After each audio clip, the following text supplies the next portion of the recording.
1989, Al Bielek came forward to reveal his participation in the astonishing Philadelphia experiment, that he had survived time warping, invisibility, and electromagnetic zapping. Let's give a hand of applause, if you will, to Al Bielek, the lecture for this hour. Al?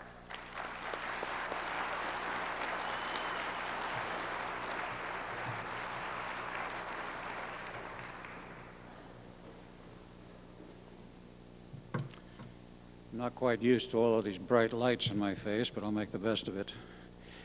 How many of you here know something of the Philadelphia experiment and what it was all about? Apparently not a great many. In spite of my lecturing around the country and on the radio. But you can't expect everyone to know everything about all of the secret projects that the government has engaged in over the years. The Philadelphia experiment, so called because in the final phases it took place in the Philadelphia harbor in Philadelphia, Pennsylvania, was not originally known by that name. In fact, it didn't start in the war years. It started in 1931 in a fairly obscure place known as Chicago, at the University of Chicago. And the three original participants were Dr. Nikola Tesla, Dr. John Hutchinson, who was then Dean of the University of Chicago, and a staff physicist by the name of Dr. Emil Kurtenauer.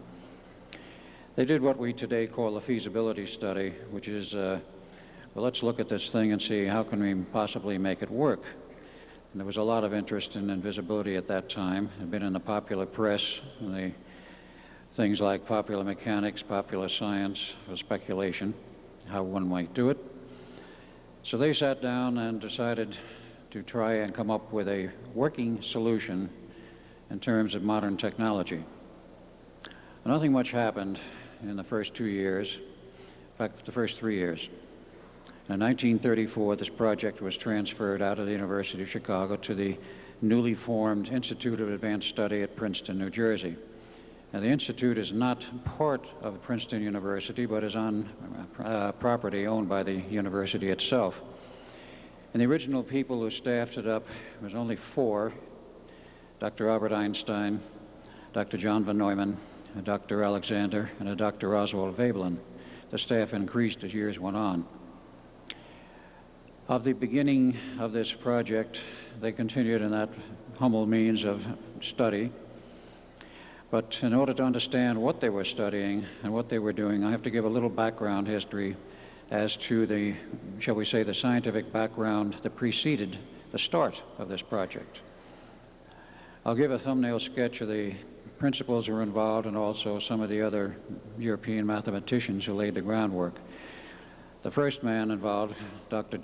not von Neumann, but Nikola Tesla, was born in 1856, Smiljan, Croatia, now part of war-torn Yugoslavia. Of poor parents, his father was a priest, and his mother was illiterate. He wanted to go to engineering school early on. His father wanted him to become a priest. He eventually relented and let young Mr. Tesla attend a university school of his choice. In 1879, his father died and left him with no funds to continue, so he had to go to work. He continued to monitor classes as best he could, but nevertheless he went to work first for the telephone company in Budapest, and then later on he went to Paris. That was in 1882, and he became part of the Continental Edison Works, continuing during this period to argue with his professors about AC theory and that sort of thing. He didn't get anywhere. He finally decided he needed green pastures, much greener than he could find in Europe. So he emigrated to the United States in 1884, quite broke, had 4 cents in his pocket. A book of poetry he wrote, a command of 11 languages, but most important of all, he had a letter of introduction to Thomas Alva Edison from the works manager in Paris. He was introduced to Edison, went to work for him for about 6 months, and left over a dispute of money, went back to ditch digging or whatever he could find, and in that period of the first year and a half, finally he met the then president of Western Union Corporation, who apparently had a great deal of faith in what Tesla had said and was doing, funded him with the first laboratory, gave him a check for $35,000, and sent Nikola on his way. In the succeeding years, he made quite a mark for himself, both in terms of engineering and in terms of his social life. He became part of the Institute of Electrical Engineers, newly formed in New York in 1884, and he was a regular lecturer. Eventually, at one of those lectures that was attended by George Westinghouse, who became very interested in his AC power system, which he demonstrated at that same lecture, and funded him by buying all 20 of his patents then issued in the U.S. for the entire AC power system for $1 million cash and a royalty of $1 per horsepower. Needless to say, this put Mr. Tesla well on his way to funding anything he wanted to do. Very briefly, he built the power generating equipment for Niagara Falls, the first major hydroelectric power station in the U.S., beat Thomas Alva Edison out, who wanted to supply DC. It's ironic because today we're going back to DC, and that's a different story. In any case, he built the Niagara Station. In the 1893 Chicago World's Fair, he demonstrated two-way radio. This was in 1893, some 9 years ahead of Marconi, who won world acclaim for being the first person to transmit across the Atlantic in 1902, a Morse code signal, letter S, from Italy to Newfoundland, and won the international award and the acclaim. It seems, however, that he stole the ideas and the technology from Tesla because he had visited Tesla in New York in his laboratories some 9 or 10 years previously. In any case, Tesla continued on. In 1898, he demonstrated a radio-controlled boat in Madison Square Garden, another first. 1889, he went to Colorado Springs and for 2 years did basic research. Held a press conference when he was completed with that work and announced something of what he had done. He then went to J.P. Morgan, who had been his financial backer for a number of years, told them he could transmit sound and images through the air, what we today call radio and television. J.P. Morgan's eyes literally lit up, and he says, "If you can do that for me, Mr. Tesla, you have all the money you want." He built the Wardenclyffe Tower in New York, and it was nearly complete when Mr. Marconi was the first to transmit across the Atlantic, and J.P. Morgan lost interest after that. He also completely dropped out when Tesla announced he wanted to demonstrate free transmission of electrical power. That didn't exactly sit well with the power elite because they were making a vast fortune off of the AC power equipment with standard transmission wires and transformers and everything we know today. So he was eventually dusted out of the textbooks, college textbooks. And the only thing you will find him known for today was the fact that he developed the Tesla coil. That's the only thing they'll admit to in the books. It's a terrible tragedy because the man practically founded single-handedly our industrial establishment as we know it today, due to his contributions of AC power, radio, fluorescent lighting, and a few other things, over 450 patents. But nonetheless, he went onward with his laboratory work, met Franklin Delano Roosevelt in 1917, was asked to do work for the government during the war, which he readily did. And in 1919, out of the remains of the American Marconi Company, which was seized by the government in 1917, a new corporation was formed called RCA. I think everyone's heard of RCA.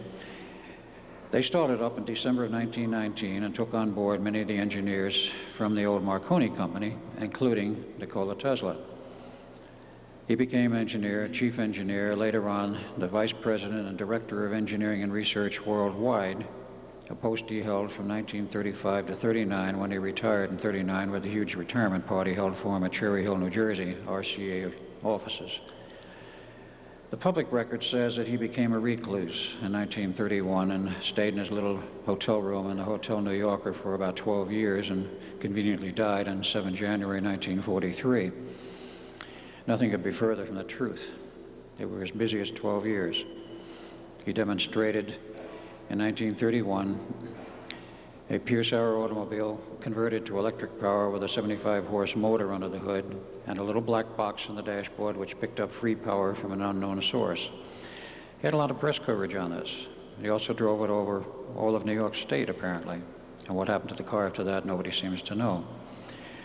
And he was involved in other research as well as the project Feasibility. His contributions were enormous in many areas, but that's just a little bit of a background of Tesla. Now, there are other people who made contributions. Very briefly, in 1863, you had a Dr. David Hilbert born in Germany, who was a profoundly revered mathematician, a PhD in mathematics, developed 5 new systems of mathematics, including what is called today Hilbert space. That's a neat term, which is a means of trying to describe what he did, namely how you mathematically describe multiple realities and multiple universes. Very important to what came later in the 40s. Hilbert taught in the German university systems until 1930. Dr. John von Neumann and many other people met him during that period. And he retired in 1930 and died in 1943. 1879, Albert Einstein was born, Ulm, Germany. He had his PhD in math and, of course, developed the special and then the general theories of relativity, 1915 for the latter, and had worldwide acclaim and was teaching in the German university systems until 1930, when, at the urging of friends who thought he had better leave while he could, because they saw what was going to be coming in the future, they literally smuggled him out of Germany because the National Socialist Party did not want him to leave. They thought he was a national asset, contrary to some of the other stories you may have heard. And he was smuggled into the U.S., went to Caltech in Pasadena, California, taught there for 3 years until he was invited to join the staff of the Institute, which he did in 1933 and remained there till his death in 1955. 1903, Dr. John von Neumann was born in Budapest, Hungary, and he was a prodigy with mathematics from an early age. Eventually he liked to hedge his bets. He took a degree in chemistry in 1925 and his PhD in math in 1926. He also taught in the German university systems for 4 years and left for the United States in 1930. Before he left, he met and talked extensively with Dr. Hilbert, met J. Robert Oppenheimer in Germany, who figured in the latter part of von Neumann's life. And he left for the U.S. in 1930, taught at the Princeton University Graduate School until he joined the staff of the Institute in 1933. 1905, T. Townsend Brown, I'm sure many people have heard that name, was born in the U.S., Zanesville, Ohio, eventually acquired a degree in engineering, and that was just before the Depression years. He had problems getting work. Who didn't in those days? And he joined the Navy as a reserve officer. In 1938, the Navy tapped him on the shoulder and said, "You're in the Navy now, and you have a whole department you can head up, minesweeping." So he made contributions to that, including the development of a system to explode the new German magnetic mines at a very safe distance from the hull of a ship. And that technology was very similar to what was developed a little bit later for the Philadelphia experiment. And he did make a contribution to that experiment I'll cover later. 1912, the last and perhaps most important, but one of the important people, was Dr. Norman Levinson, born in 1912 in the U.S. A little can be learned about him. I know very little of it, his life, but he was a professor of mathematics, assistant professor at MIT until 1955, and full professor from 1955 until his death in 1976. His primary contributions, however, was the development in secret of the time equations and the time matrix, which was absolutely necessary for what happened with the Philadelphia experiment. Von Neumann, I might add, after meeting Hilbert, developed his own mathematical systems, sometimes known as von Neumann algebra, more accurately described as the ring operators for those who may be mathematicians. Well, all these people made their contributions. Various people got together at the Institute: von Neumann, Tesla, Einstein, Alexander, Veblen, and others. And in 1936, they had a working piece of hardware. It worked partially to produce invisibility in one of the older buildings on the property. I'll show you the slides. You can see what it looked like. In 1940, they had a fully successful test in the Brooklyn Navy Yard with revised equipment using Tesla's design of a full analog system, and a Navy tender, approximately 250 tons, became completely invisible to the eye, and to the camera for that matter. And everyone was elated, including the Navy and Roosevelt. The Navy responded by immediately classifying this project and calling it Project Rainbow. And of course, everyone had to get a clearance, and they set up offices in the Philadelphia Navy Yard. And then at that point, Roosevelt said to Tesla, well, I'm going to give you a real ship to make invisible now. And he assigned to his care and testing a battleship, which was pulled into the back sections of the Philadelphia Navy Yard. Now you may ask, where do I fit in this picture? It's a good question. I'll give you the answer. I was not born Al Bielek. I was born Edward Cameron in 1916, 4th of August, son of Alexander Duncan Cameron Sr., who was a Navy man at that time, had a career as a Navy man. We don't know when he joined the Navy because those records have disappeared. As I like to say today, the records were sanitized. And we only have one picture of him in the Navy, and that was in 1917 in his bosun's mate first-class uniform. But he was a ladies' man. He loved his ladies. And I was born in 1916 to one of his live-in marriage women, and Duncan, my brother, Duncan Cameron, named after his father, Alexander Duncan Cameron Jr., was born in 1917 in a different location in the New York area. I was born in the Bayshore area of Long Island, and Duncan was born up in Connecticut. Came the war in 1917. Father was tapped on the shoulder by the Navy and says, you're out to sea in service now. So he abandoned his 2 wives, live-in type. They weren't legal. I've checked the records. And, of course, he led on with his life in the Navy. We were raised by Auntie Cameron in the big house in East Lyslip, Long Island. Completed our regular schooling. Father insisted, and he did come home once a year around Christmas. We see him for typically a week, maybe 2 weeks, that we must get a good education. So we did. I went to Princeton. Duncan went to the University of Edinburgh, Scotland. He took a PhD in physics in the summer of '39, and I took a PhD in physics in the summer of '39 at Harvard. I met Dr. von Neumann on the campus at the university in Princeton, and he insisted I should go to Harvard to get my PhD. It was, in his view, a better school at that time. So I did. I did not learn until much later why he had such an interest in me. That's an interesting, long story. In any case, we both graduated in the summer of '39, and at Father's insistence, who had left the Navy in December 31st, 1929 with a heart condition and a pension. We joined the Navy in September of 1940, 50 Church Street, New York. Were given commissions, Lieutenant J.G., and sent to a special Navy 90-day wonder school for special officers and their special programs. We graduated, and in January of 1940, we joined the project at the Institute. We thought we had a good education at Harvard or at Edinburgh in the cutting edge of physics and mathematics. Well, we quickly found out how little we knew, because the real cutting edge was at the Institute of Advanced Study, which at that time was considered the premier think tank of the world. They were way ahead of the schools and the universities, and they were dealing with time matrices, and they were dealing with 5-dimensional realities and a few other things which we had never heard of. Be that as it may, we were brought up to speed. We did make some contributions. Primarily, the Navy wanted us there to make classified, detailed reports on the project. And we shuttled back and forth from the Institute to the offices in the Philadelphia Navy Yard. And the project went on, and in 1941, January, the Navy tapped Duncan and myself on the shoulder and said, it's time that you learned what the Navy's all about. You're going out to sea for a year. So they gave us a nice plush assignment on the USS Pennsylvania, which was the flagship battleship of the Navy. It was Roosevelt's first choice we went to sea. And we cruised around the Pacific for about 9 months. October of 1941, the ship came into Pearl Harbor for overhaul and dry dock, and we took leave to San Francisco.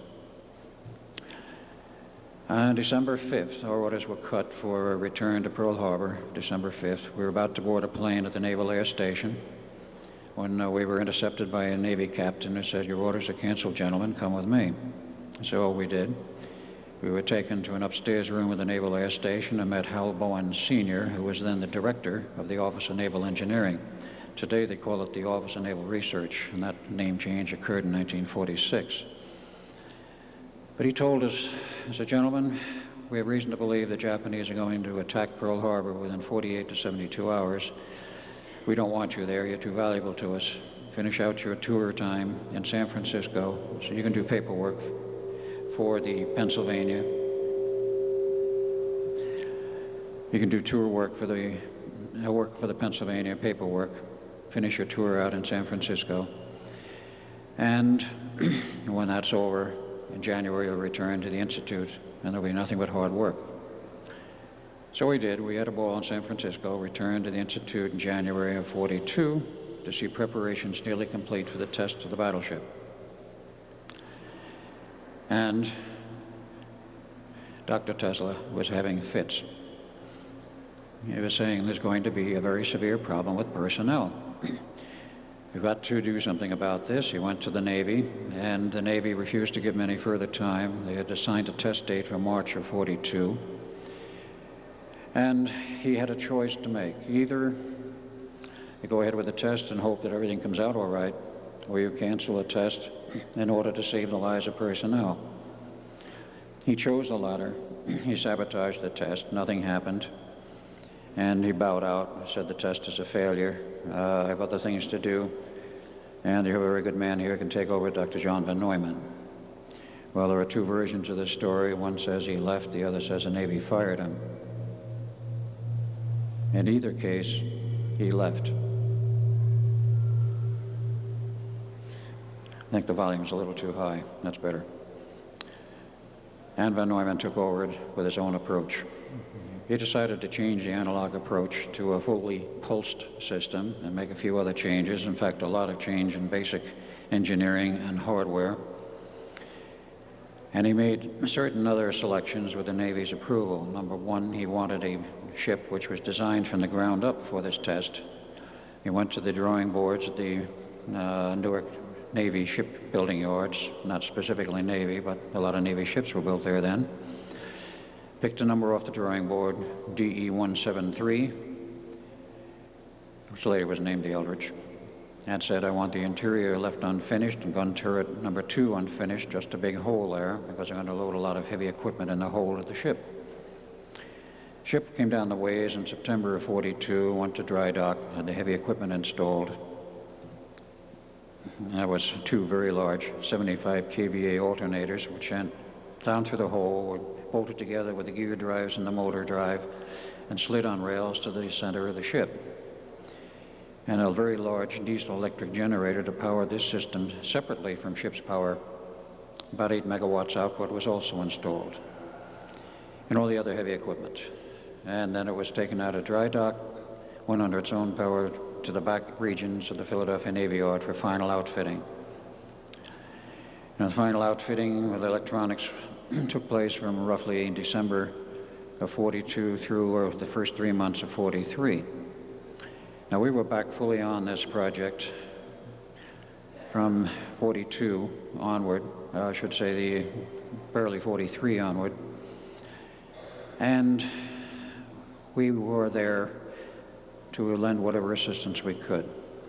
We insisted to von Neumann that there would definitely be a problem with personnel, and he eventually agreed. He tried to study this thing and come up with an answer. Briefly, I'll get a little bit of the physics in here, so maybe you'll understand why. But in any case, he decided to try and build a counterfield with a 3rd generator. They had enough problems synchronizing the other 2 large ones, but they did finally with special electronic equipment. But the 3rd generator, which was intended to build a counterfield for protection of personnel, never worked properly. They couldn't synchronize it with the rest of the system. And along about May of 43, one of the technicians assigned to us was zapped, went into a coma, went to the hospital, and eventually after 4 months he recovered and was mustered out of the Navy. So it was back to square one. Von Neumann dropped that idea in that system, and he proceeded with the original design. So they were ready for their tests along about late June.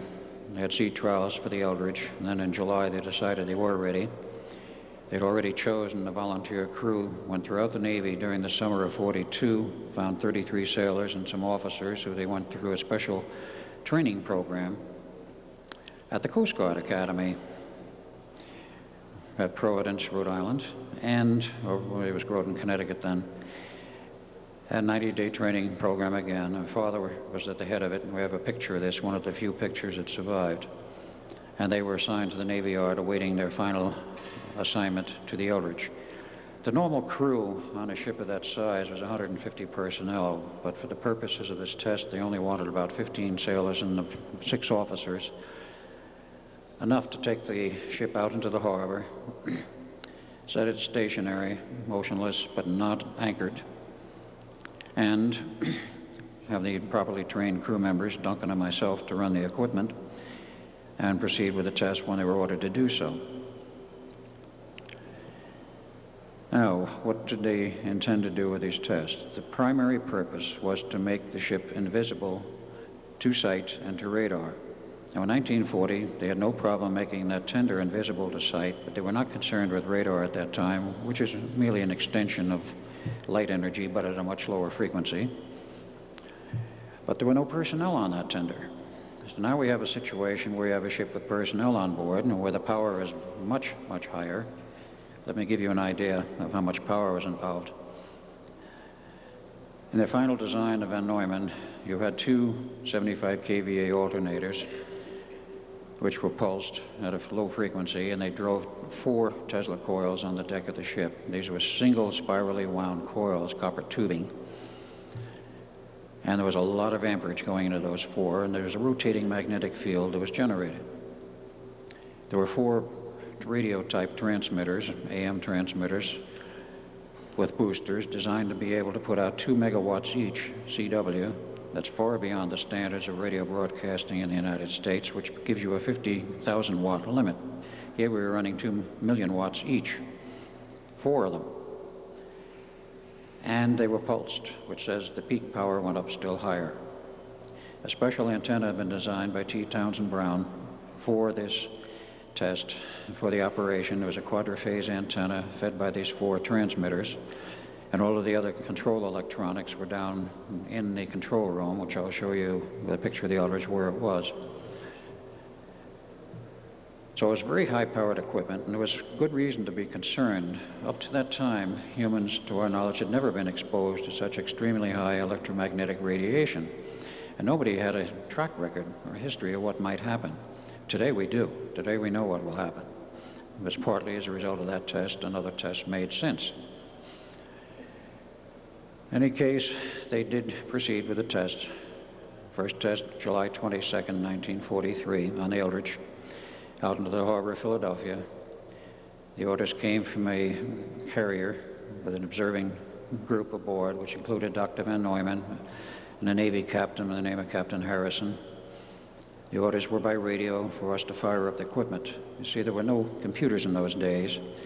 There was not very good means for remote control, so it was decided to have 2 men there who knew what the system was, namely Duncan and myself, to run the equipment, and in case something went wrong, be there to shut it off, or do whatever we had to do. On orders, we turned the equipment on. It's about 1,000 hours, and for 20 minutes, everything appeared to be perfectly normal and the way they wanted it.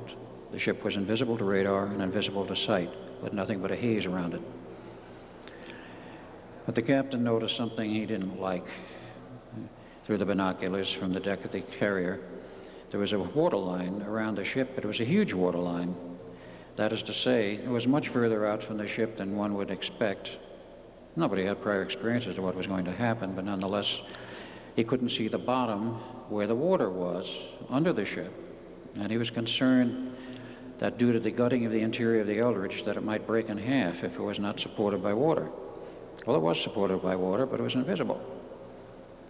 So we ordered the test terminated in 20 minutes.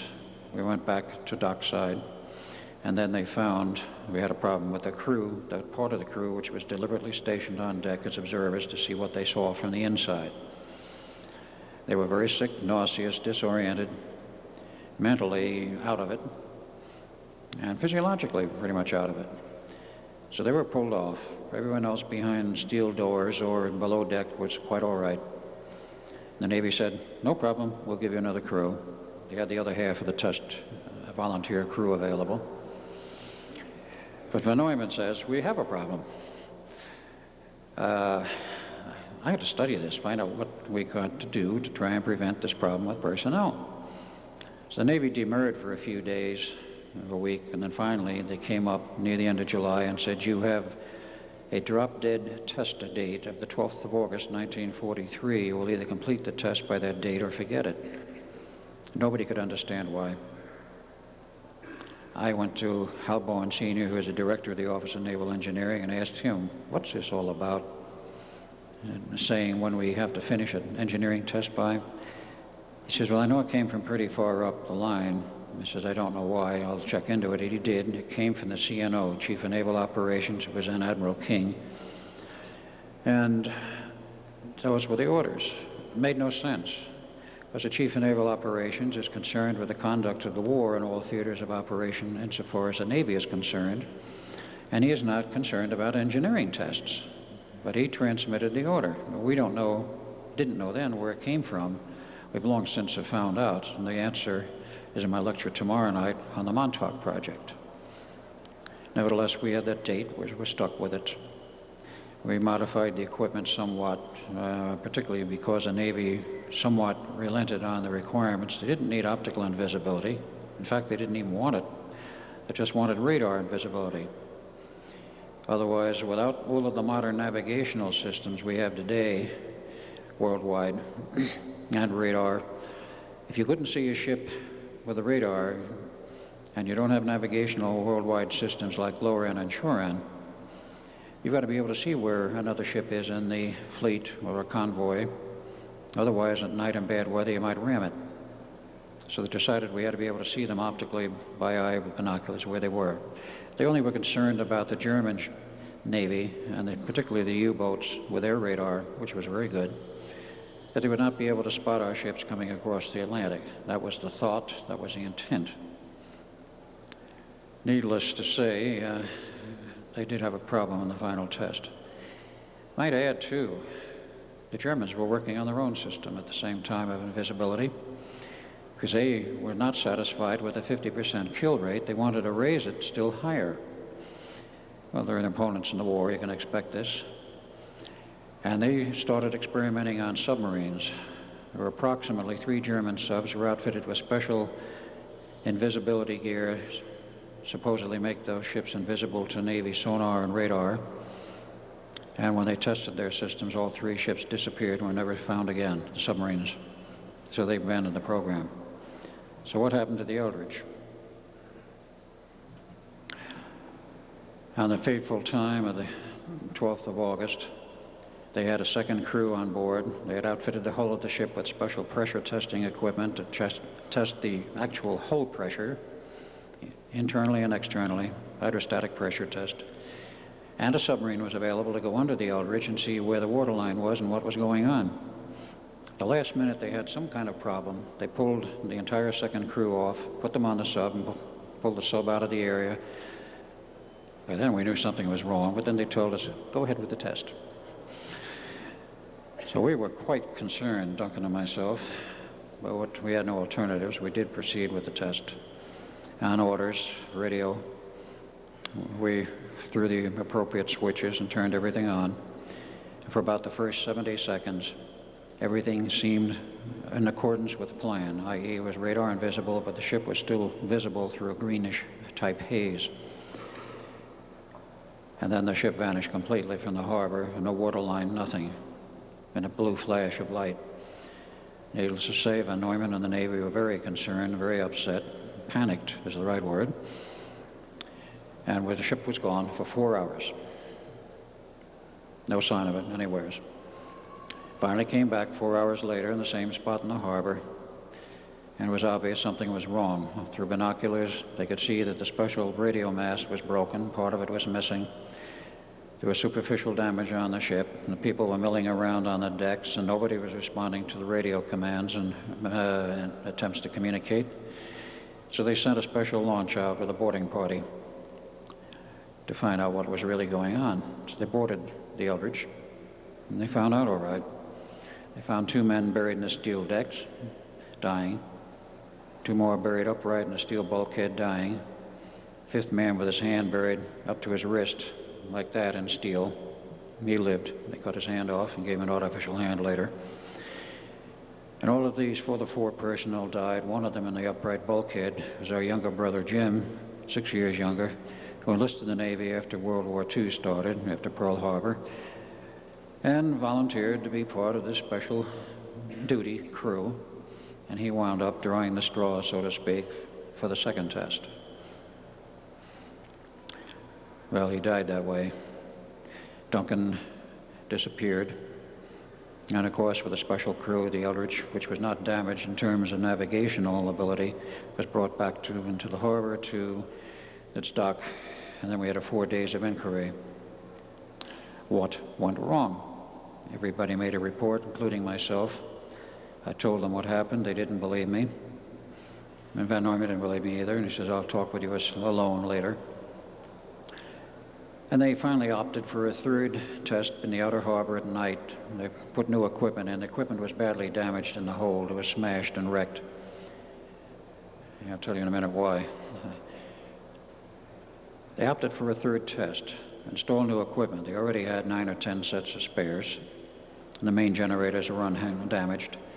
Put in new equipment. In late October, about 10 o'clock at night, 2,200 hours, on 1,000 feet of remote control cable with no one on board ship after they were on station and removed personnel, they threw the switches and turned the equipment on, and the ship disappeared and came back about 15 or 20 minutes later, a smoking ruin again in the hold of the special equipment, at which point the Navy threw up the hands, says, we quit, stripped the ship of that equipment, put in the normal war equipment, and sent it to sea. It saw war duty in the Navy operations from roughly January 1, 44 until sometime in 46 when the Eldridge was put in mothballs. Stayed there until 1951, I believe, when it and another destroyer were transferred to the Greek Navy. There was quite a ceremony for this. Greeks inherited it, called it and renamed it and called it the Leon. It's still in service in the Greek Navy today. We just had feedback on this a few months ago. And the U.S. Navy wants to buy it back. They say for a museum piece. Whatever the reason, they do want to buy it back. But the logbook, which under maritime law must remain with every ship from the date of commissioning until it is decommissioned, was with the Eldridge or Leon. The Greek Navy went to the logbook to find out what had happened to the Eldridge before they bought it. They had heard some rumors too. Every page in that logbook prior to January 1, 1944 had been ripped out. So there was no real record of what happened. Now, I want to show a few slides here, and then we'll get into the final phase of the experiment and what happened. I don't have too much time, but let's proceed with this.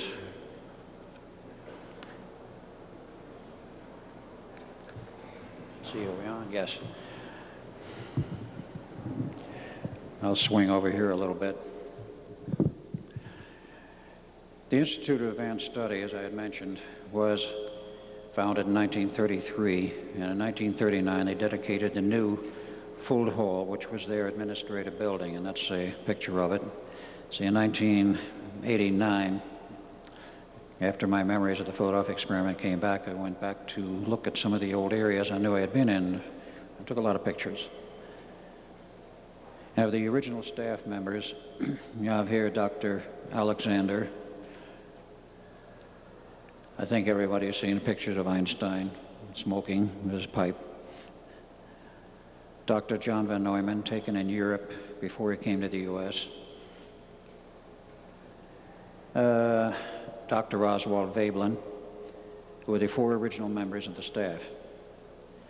And a picture of a very famous German mathematician, David Hilbert, who never left Germany and was not part of the project, but his work was a major part of it. Now, in wandering around the, shall we say, the university grounds, Graduate University, I eventually went into Food Hall, and they have this huge library there, which is where I found some books I couldn't find previously, namely those of Dr. Norman Levinson. He wrote 5 mathematics treatises, books which are available in the open literature. But I was looking for reminders in my past, and out in the courtyard and back of the graduate school, you can see it's a very elegant, a very old school, second oldest in the U.S. It's over 150 years old.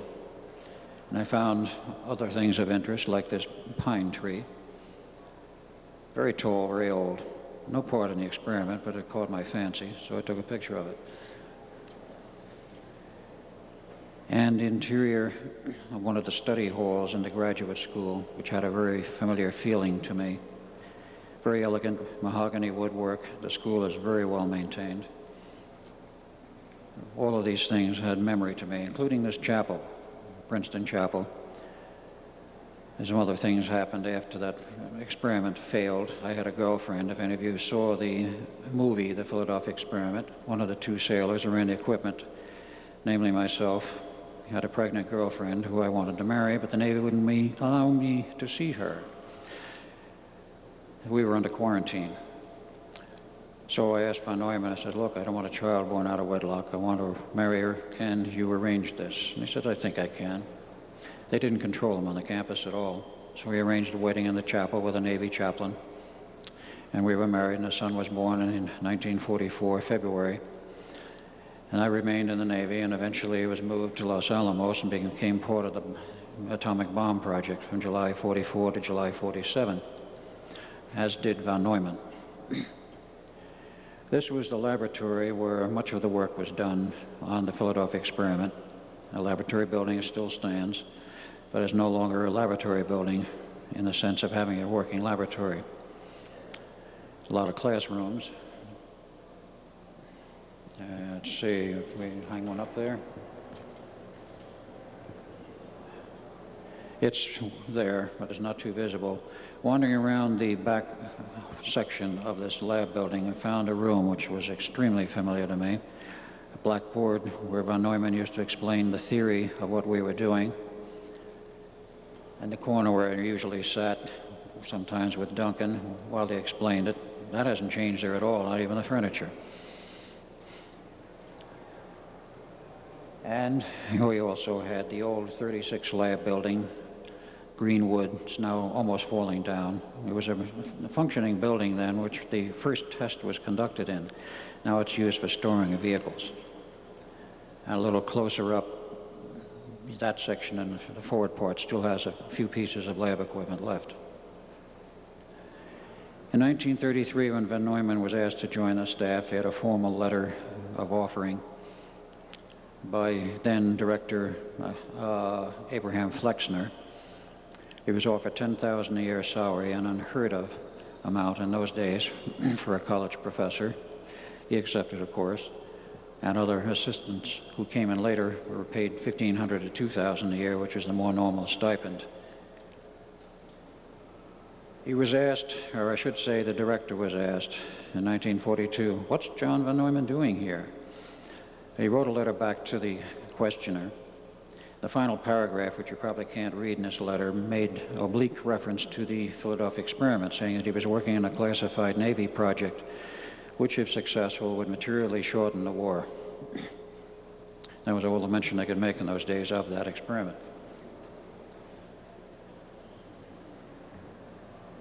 This may be a little hard to see with the lights, but I'll try to point it out to you. This is a picture courtesy of AAA of the Philadelphia area, and I'll show you where the Navy Yard was on this map.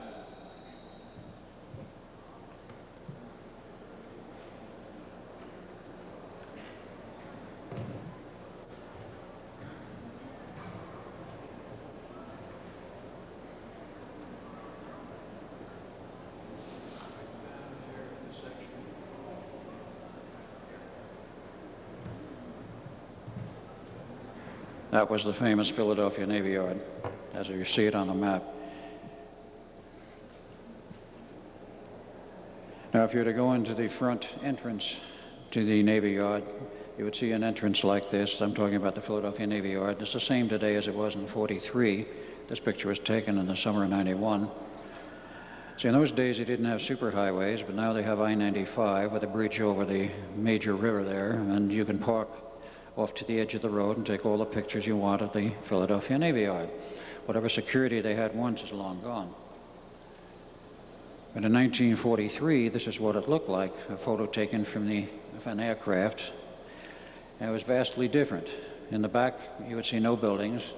The back section was where the classified work took place. There was an entrance section or bridge, drawbridge, over to the left.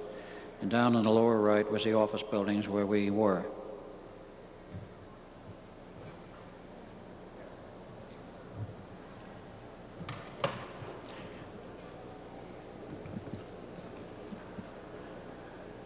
Today you will see the Navy Yard much like this, loaded with ships and storage. It's quite expanded from those days. And to give you a little idea of the Philadelphia Navy Yard as it is today, that is of '91. In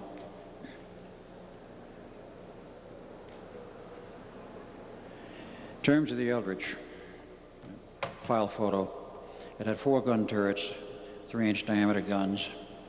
Number 2 was left uncovered, and this was taken according to the legend on there on the 12th of September 1943, at sea perhaps, but let me point out a few things.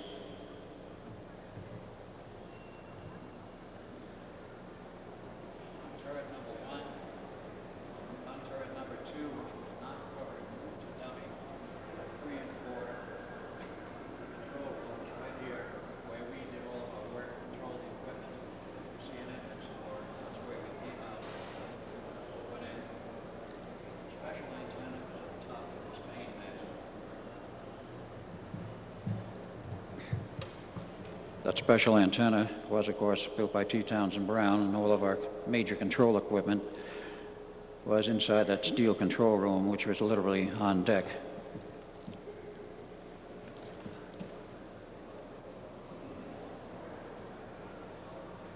In 1943, they received a telegram, of course, at the Institute announcing the death of Tesla. He died 7 January 43, stating the funeral would be held on the 10th of January.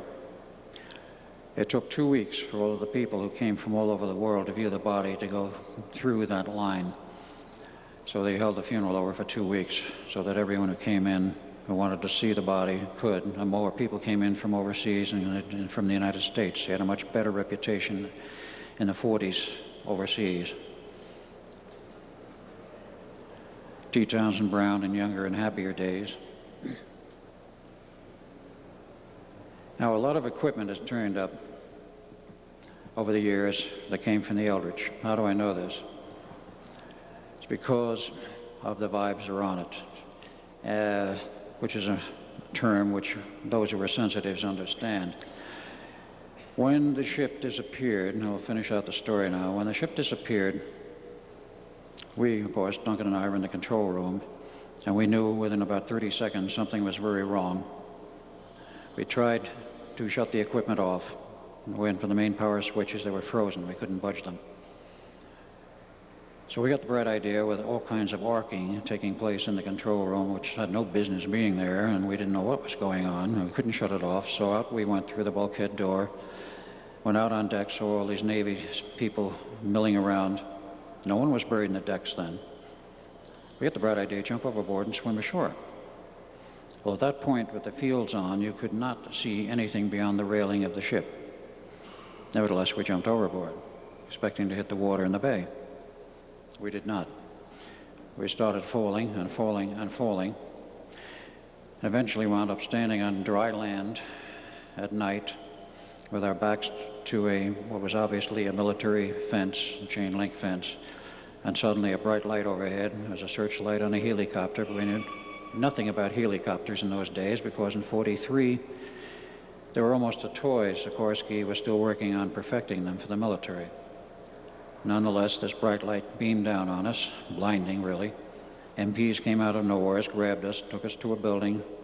We got on an elevator and went down several levels. The elevator door opens and we're met by an elderly gentleman with white hair, a civilian. Everyone else down there seemed to be military. And he said to us, "Welcome, gentlemen, I've been waiting for you. I'm Dr. John von Neumann." We looked at him and he said, "You're who?" He said, "You're Dr. John von Neumann." We were still quite dazed, frankly. He said, "You couldn't be. We left him an hour ago and he's a much younger man." And he said, "I'm sorry, I am the same Van Neumann you knew 40 years ago. You're no longer in 1943, you're in 1983, and you're at Montauk, Long Island, part of the Phoenix Project. Welcome. Well, we thought he was nuts. Well, we were there about 12 hours total. From we found out later we arrived about 2 a.m. in the morning of the 12th of August, 83. And they gave us the cook's tour. Huge computers, computer control systems, hard disk drives, control systems, graphic displays, color TV, large screen, and all kinds of electronic equipment, none of which existed in 43. And we sat down and started to watch TV. Well, you see advertisements for 747 jets and discussions about man and the moon and a couple of views of modern superhighways and the gigantic traffic jams. We soon got the idea that something was drastically wrong, and we finally had to accept what he told us. Then he sprung it on us. Well, gentlemen, you're going to have to go back to the Eldridge. Oh, just how are we going to do that? Well, we'll send you back. And how are we going to do that? Very simple. We control space and time here from this project. We can send you anywhere as we want at any time we want. So they sent us back. The instructions were to smash the equipment on the Eldridge because it had enough fuel in the generators to run 30 days if something didn't break down first. And it had built and was within what is called a hyperspace bubble, which was growing. And the two experiments, 43 and 83, both 12th August, had locked up and pulled the ship out of the harbor of Philadelphia and in this hyperspace bubble. Now, a hyperspace bubble is nowhere physically. It is describing an artificial reality which is not of this Earth or not of the solar system as we know it. It's outside of it in a manner of speaking. But as long as those fields were functioning and intact and surrounding the ship was intact and the personnel on board were intact. But it was creating a massive problem which, he said, threatened possibly the Earth itself, and the equipment had to be destroyed in the Eldridge, and we had to go back to do it. So we did. We smashed it with axes. As the generator started to wind down and we smashed enough control equipment, we knew they were winding down and the thing was over. We went back out on the deck of the ship, and that's when we saw the buried personnel. And we both saw Jim, and Duncan took one look at this. And he decided he didn't want any part of it. And he looked at me as he jumped overboard and disappeared because the fields took almost 2 minutes to totally collapse.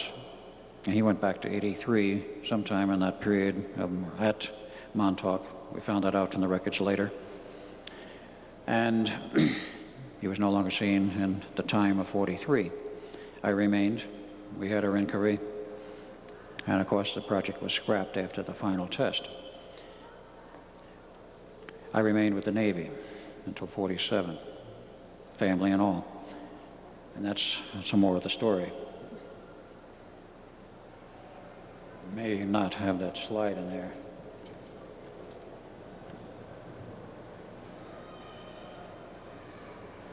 Okay, this is one of the pictures taken in that era of Einstein consulting with the Navy personnel. In July of 43, he was a consultant to all the projects, and the Navy, of course, saw him on a very regular basis. Dr. John Van Neumann in a happier pose and a happier day. He was much of a party animal when he wasn't working very hard. He used to have big parties at his own home in Princeton, New Jersey, and he'd find some unusual hat that some woman brought in. He'd model it himself. He had some real crazy ones. Then they had picnics when he was up at Los Alamos. He loved to go picnicking. And I was there, and I was part of some of them. But we also had, as part of the documentary of his life, this picture which came out of somebody's file. On the left, you have Dr. John Van Neumann. On the right, Dr. Stan Ulam, who was a tennis partner of his as well as a scientific colleague. And in the middle, a young Navy man who I've not been able to positively identify, but everyone who looks at it says it is a very close resemblance to me, and probably was me, because I was there at that time.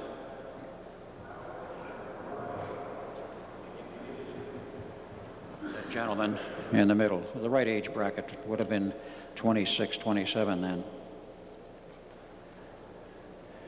Van Neumann, as the whole project, including the bomb project, was over, wasn't too happy a man. Another one of his colleagues, he worked together with this man to build and design the all electronic digital computer between 46 and 52. And that is a photo of the working model, the first one built. It's now in the Smithsonian. Van Neumann, as he aged and became sick, he did come down with cancer. It was considered incurable. And in 1956, he was testifying before Congress on some matter in a wheelchair. Formally, he died of, and officially of the record, he died of cancer in 57. It was not so. He's still alive today. I'm sure many of you heard of the Federal Protected Witnesses Program, in which an identity is changed and the person may be moved to another location, but they continue essentially the same work they were doing. That's what they did with him. They gave him a pseudonym. He had to be kept around.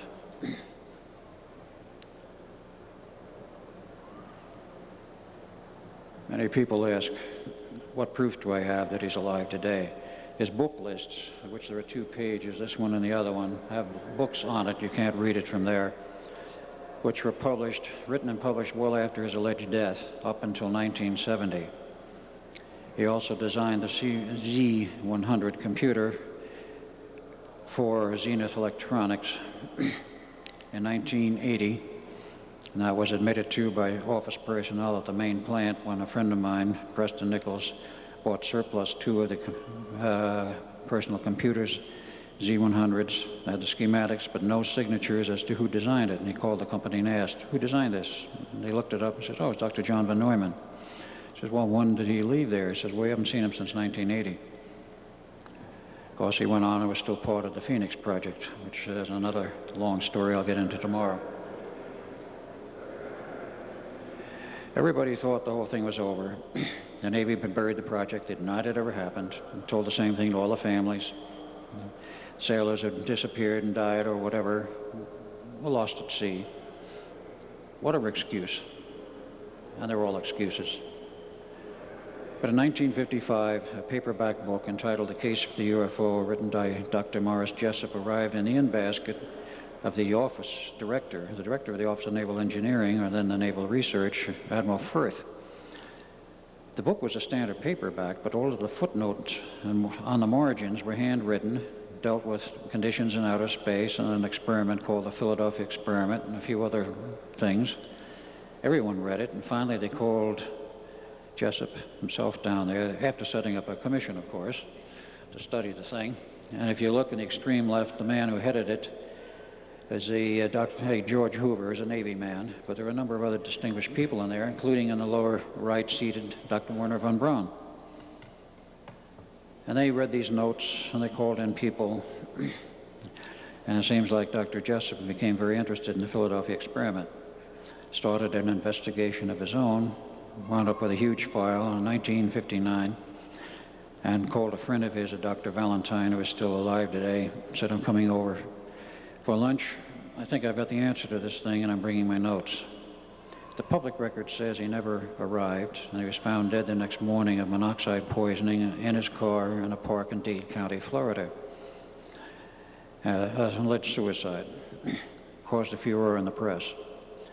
As a matter of fact, he did arrive for lunch at Dr. Valentine's, received a phone call warning him that his life was in danger, and supposedly gave the file to Dr. Valentine, who buried it somewheres, and we've never found it. No one's found it since. And Jessup eventually left after lunch and was accosted and died in his car. And I know from a witness who I ran across, who only talked with me once and wouldn't give his name, that the man was murdered. And he was an eyewitness to it, told me about this on the phone, and I've never had any opportunity to investigate it further. But Jessup became a martyr to this whole thing, and but never died again. The project seemed to crop up here and there in the press repeatedly from that point on. Van Neumann retired from the government service in 1983 after the crash of the Phoenix Project and went to his upstate New York home. This is a photo of it after the fire, in which it's rather ruined. He lives in a trailer. In fact, that was a trailer he lived in. That's not the trailer. That's some of the other buildings on his property, loaded with electronic equipment. A trailer and my rental car was mine on one of my visits. In this picture, you will see Preston Nichols on the right, and the man leaning down with a hat on is Mr. Decker, who is a pseudonym, is actually John Van Neumann. As Van Neumann, as a younger man, notice the bushy eyebrows, the cast of the chin, the ear on the right, taken October 5th, 1992. We took him to dinner, the four of us. If you look closely, you will see he appears just about the same, other than the loss of hair and the white hair and the jowls. I have every reason to believe it is the same man. Well, apparently we lost one. No, I think we're out of... No, we're not out of slides. Okay. A lot of equipment's turned up, including this frequency meter, at his trailer, which has the vibes on it. Having been through it and finally recovered my memories, I could recall what it felt like then, and it felt the same. Equipment leaves a particular identity pattern or signature. This was another piece of equipment that turned up. It was the master pulse generator used on the Eldridge, had the same vibes. I think we're having a problem with slides. One of the radio receivers that was used, another one that was used on the Eldridge. It still works. Preston has it in his collection. Built in 1941. It shows the outline, all tube circuits. Okay, quickly in the family, there was my grandfather. Picture was 1891. My father was born in 1891. Picture of him in 1901, 10 years old. Picture of him in the Navy in 1917. In 1941 in his Coast Guard uniform as a volunteer. And that was some of the citations he received from the Coast Guard for 3,000 hours of volunteer service. I think we're losing a couple here. He liked to go fishing upstate New York as he aged. And that was another shot of him on his fishing trips. He had a boat fleet. He had to go to sea. He built all kinds of sailing vessels and had a small fishing fleet, which he eventually abandoned. And this was the family home in Long Island. It still exists to this day in East Islip, a 23-room mansion, which is now maintained very well and is a landmark officially for the city of East Islip. That was Brother Duncan. I will have to cut the story short here. He was born into another body in 1951. This is Duncan. In the age of 8 approximately, a little later at the age of 10, 17 down in Florida, and he graduated from Marblewood School in Connecticut. He was with Father before he joined the Air Force at the age of 18. Much later, 1982, when Father died, he inherited the beach house and some money, bought a catamaran. The picture's not clear, but he had terrible vibes at that period. He was part of the Phoenix Project, which I'll get into tomorrow, and what that program meant, and why we locked up to it. That's in 1986 as a carpenter. And, oh, we got one that's upside down, turned around. 1989. In New York at a UFO Club meeting, in 1990 in a Whole Life Expo meeting, and trying to sell equipment with Duncan and Preston together. I've never met the family since, but my son is still alive, and the strange reasons why I know this is true. In 1965, I received this magazine from the state of New Mexico. I bought property. And on the next page, it showed a picture of the year before's activities and cattle judging and such. And I immediately spotted this person in the middle.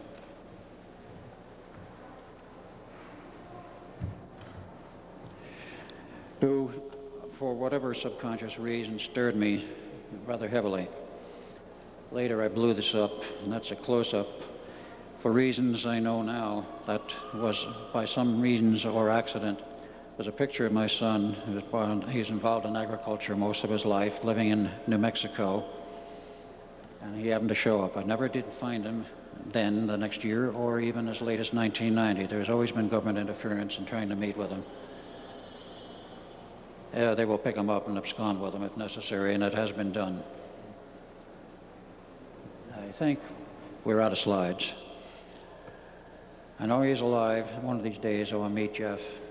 He knows finally I am alive because of circumstances involving Preston and a famous 4-hour underground videotape, which he finally managed to see, like so many other people on this planet. Tells the whole story of the projects and what happened to me. The rest of the story of why this thing locked up, and I might add very quickly, in '47, I was removed from the Navy, given an enormous brainwashing, and was sent back to 1983 to do it, and the project again at Montauk. Not only was I lifted of all of my memory as Edward Cameron, but I was reduced in physical size to a kid of about a year old and then plugged into the Bielek family in 1927. They proved they could manage and manipulate space and time any way they wanted.